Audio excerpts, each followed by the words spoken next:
Kivipi kama vipaji hivi havilelewi na visemewi na havitunzwi na havikuzwi? Tumetafakari kwa kina ndani ya wizara yetu. Tumeamua, na maamuzi yangu haya ni kwa faida ya mpira wa Tanzania.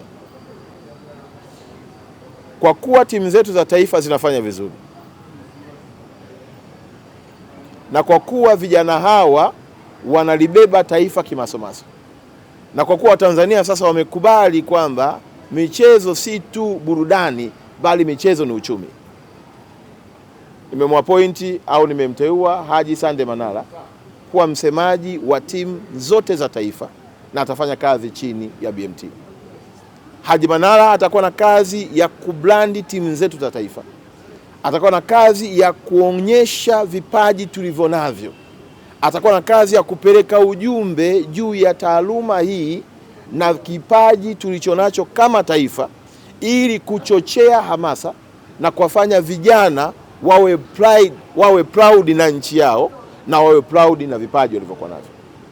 Nafahamu ya kwamba wako vijana wengi wanajua kucheza kutoka Mtwara, kutoka Mwanza, kutoka Arusha, kutoka Mbeya, kutoka Songea, kutoka hapa Dodoma, kutoka katika maeneo yote, lakini wakiangalia wanaona ukubwa wa mpira uko mahala pengine hawauoni kwenye timu yao ya taifa.